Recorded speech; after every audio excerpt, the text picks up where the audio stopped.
Throughout my childhood and young adulthood, I would often travel with my parents and become immersed in the remaining pristine lands of this country. These adventures ranged from alpine hiking in the Rockies to treks through the maroon badlands of the Southwest, and even the dense, verdant hills of Appalachia.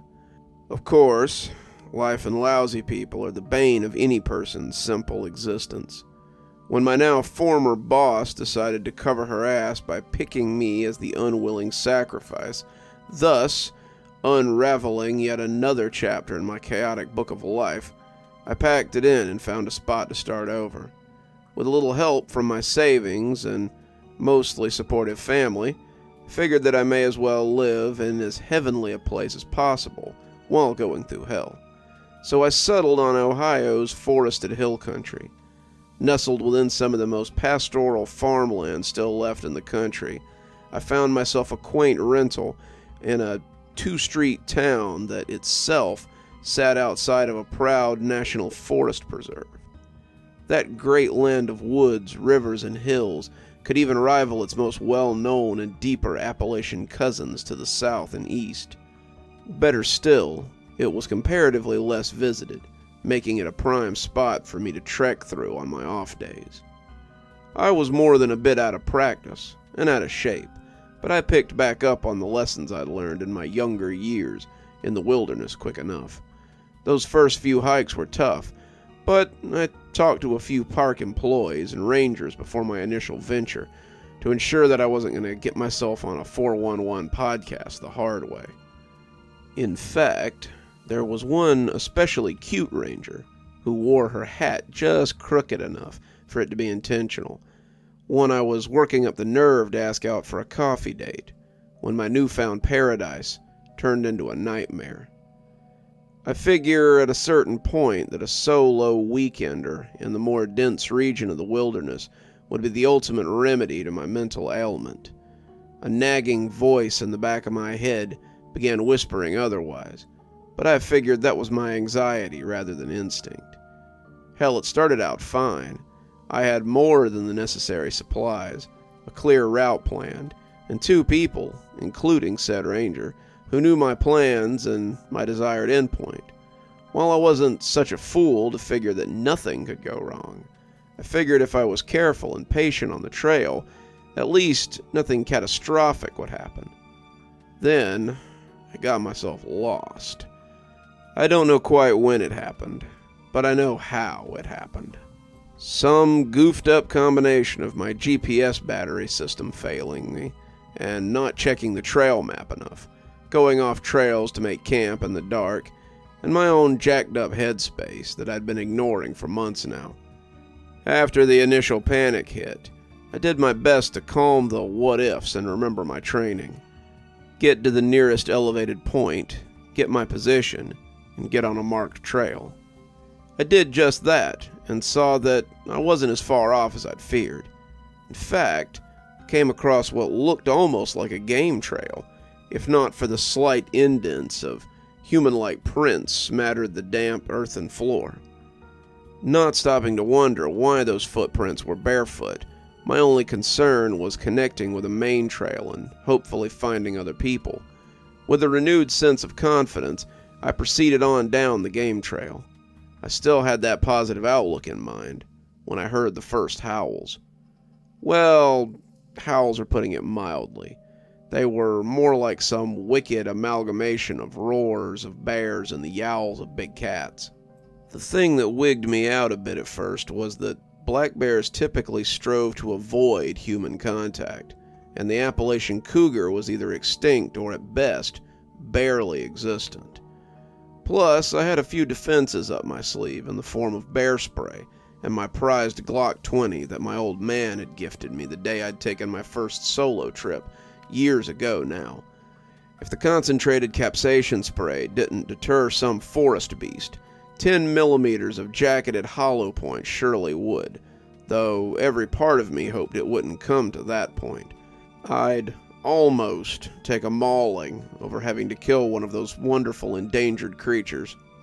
The fact that the howling sounded like multiple creatures at once, yet none that were distinctly identifiable, led me to make camp earlier than normal that afternoon. If there was a bear or a rogue lion nearby, the best action I could take at that point would be to do my due diligence in finding a proper site for the night, and head out bright and early. After finding a decently open spot away from the dense vegetation or food sources, I set up camp and separated a cooking site. All the while, I let a few hays and hoes of my own to alert whatever animal might be near to mind each other's spaces. The part of the strange cries that made me freeze in the middle of my dinner of rehydrated beefy mac was, aside from how they seemed to be creeping ever closer, that the harder I listened, the more the guttural howls, grunts, and yelps seemed to sound like words. Human words. Nigh unintelligible words, albeit clear intonations and constants that few animals can make or mimic. Even cougars, which could sound like a female or a baby crying out in distress, don't actually form words. Could be crows, I briefly thought, as I packed away my smellies in a bear canister. The thought calmed me for a few moments till I shook my head, remembering that even crows could hardly make such deep, nasty tones. Now, at a total loss as to what was in the woods with me, I figured that I wasn't going to get much sleep that night. I didn't even dare build a fire for fear of attracting rather than dissuading whatever might be out there amongst the vast expanse of trees. As the darkest hours of the night began to weave their web of paranoia, I took refuge in my tent and some solace in my none too measly defenses. It was not so much if something was out there watching me, but rather the unknown of what it could be, if not a typical member of the local fauna. Having resolved to wait the night out and hike out in the morning, I was thankful at least that the skies were clear as forecasted. The eternal swath of celestial bodies made for a much more pleasant canopy than my rainfly. As I lay on the sleeping pad trying to recall what my father had taught me about identifying the constellations, my eyes grew heavy as they did when the serotonin of peace finally replaces many minutes of panic. That, coupled with the nearly 3 days of continuous trekking, was now threatening to overtake my fear for control over my body's natural inclinations. The gentle stillness of the forest only exacerbated that feeling. Wait a minute. Stillness? In these woods? Even in those deepest hours, it was hardly ever silent. The lack of chittering or the occasional flying squirrel, the huffing of skunks, and the hooting of the barred owl were noticeable. That realization hit me just as the first spear tore through my tent. For a few minutes I sat there stupefied, not even registering what the hell was happening, until 2 more crude weapons sliced through the canvas.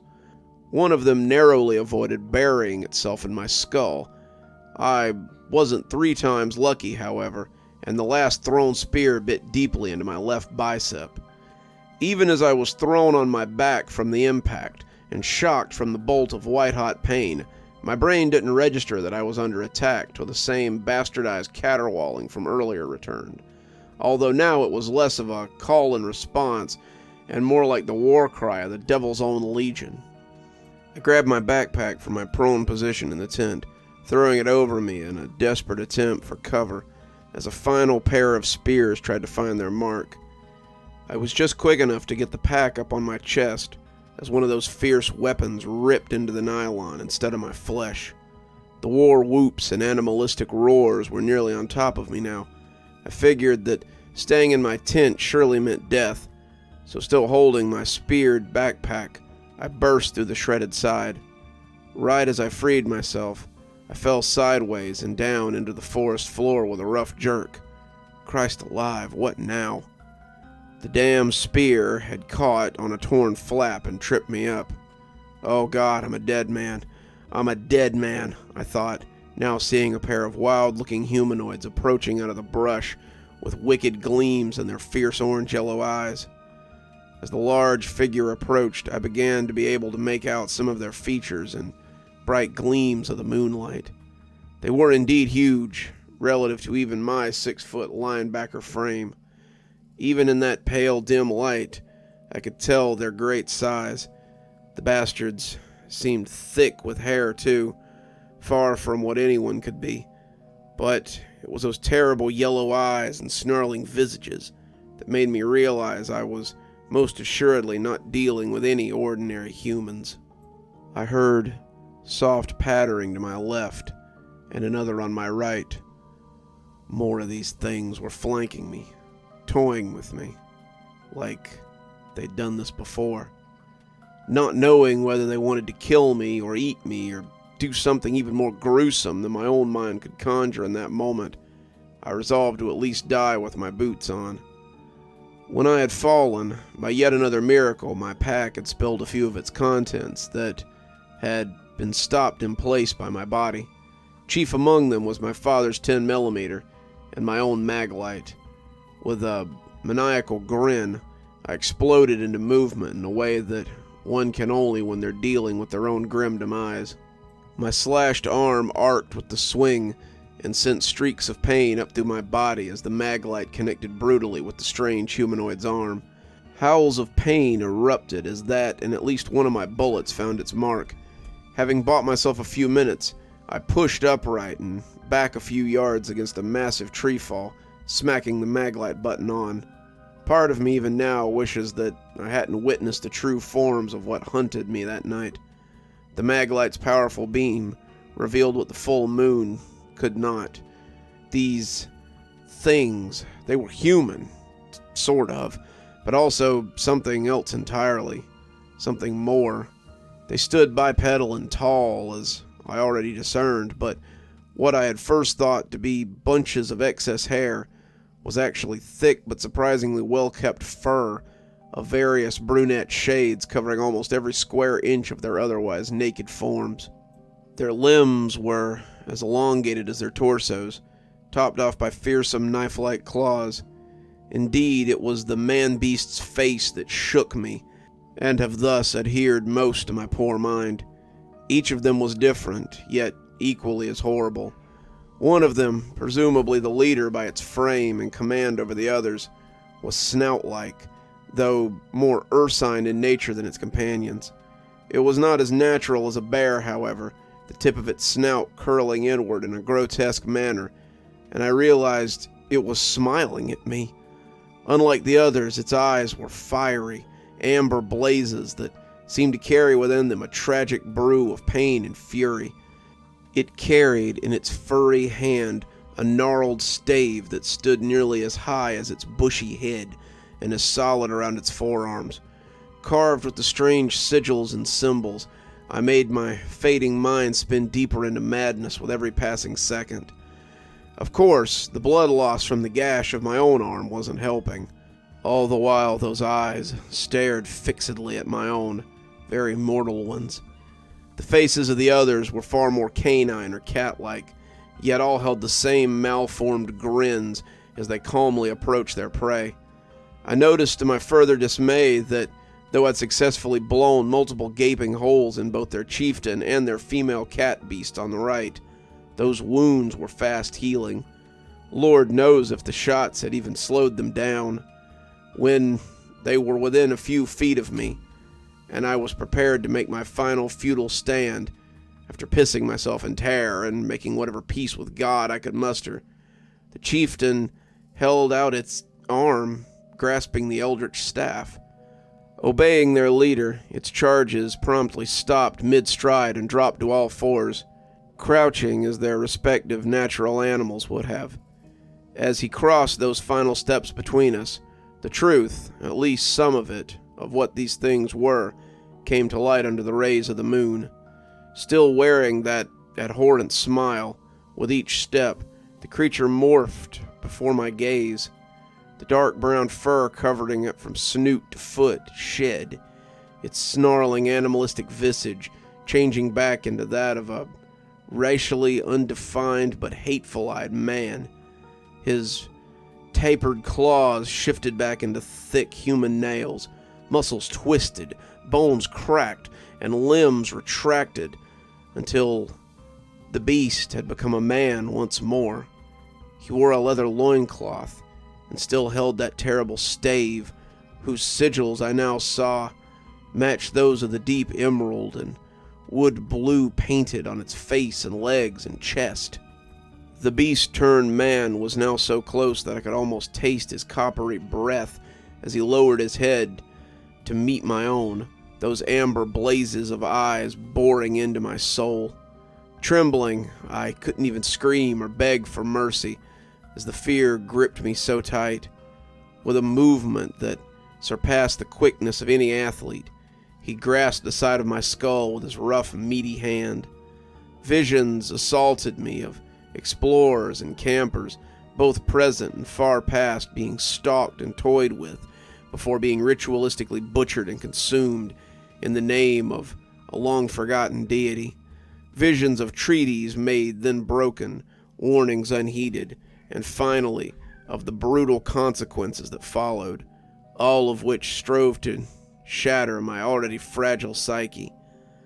Believing then that I was doomed, I shut my eyes in desperation, hoping that I could conjure up any other image in my mind's eye before meeting my creator that wasn't these abominations. The last thing I remember before waking with a start in the local hospital, a brunette-haired and crooked-hatted ranger sitting at my bedside, was the chieftain whispering something. "What?" I croaked, my throat as raspy as a lifelong smoker's. The ranger, Mia, twitched into consciousness, her half-asleep state broken. Here, just sip this, slowly now," she said, softly guiding a straw to my lips. As the cool water trickled down my throat and gave me new life, I smiled up at her. "Guess I should have stayed on the trail, huh?" I joked with a painful grin. Mia shook her head, matching my sardonic expression, her great raven mane rippling like inky waves. "I won't bother saying I told you so now.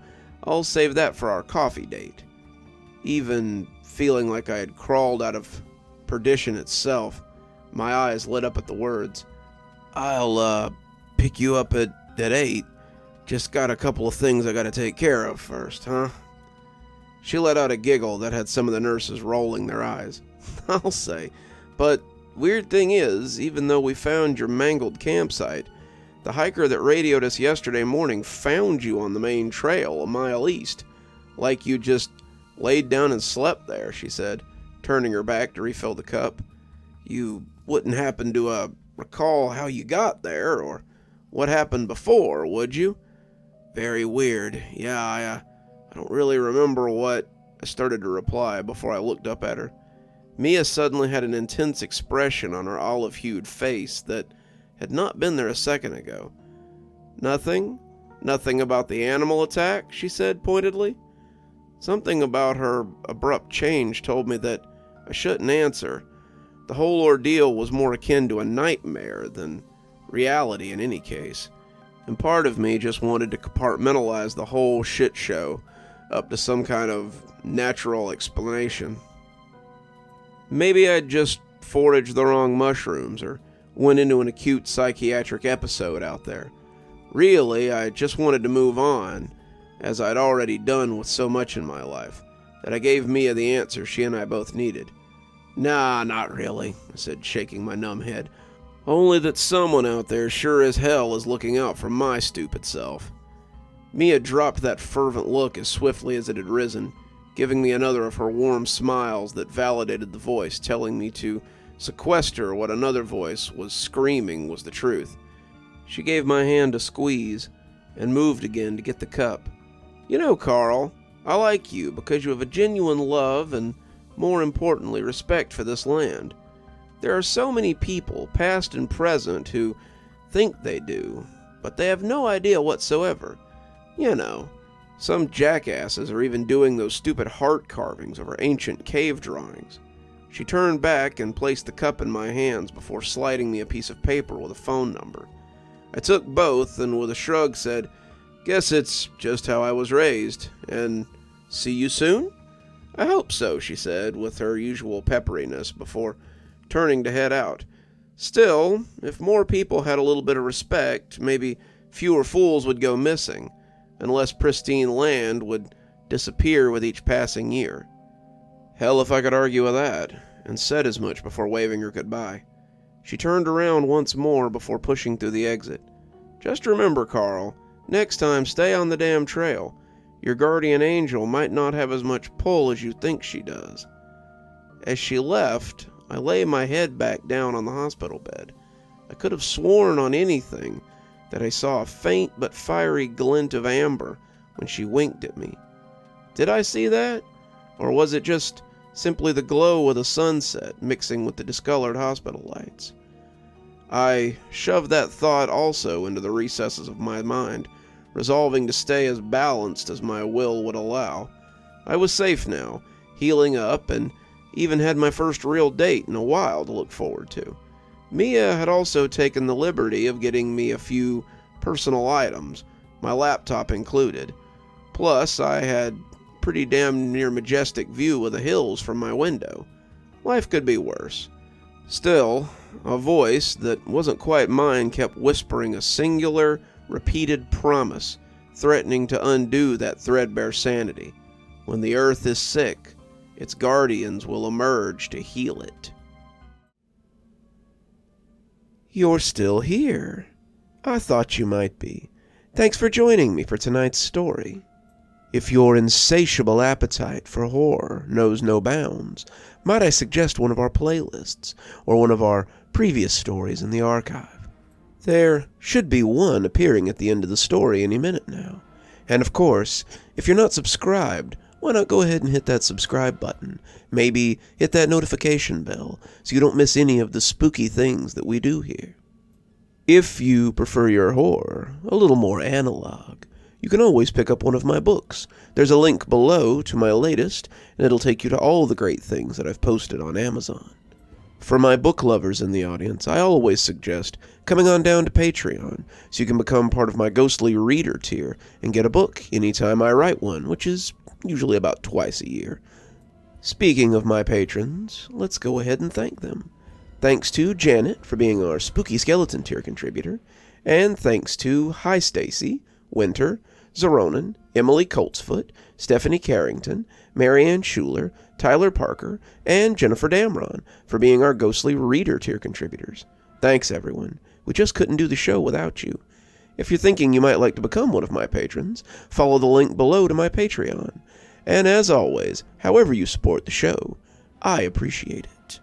Till next time, Dr. Plague, signing off. Have a wonderful evening.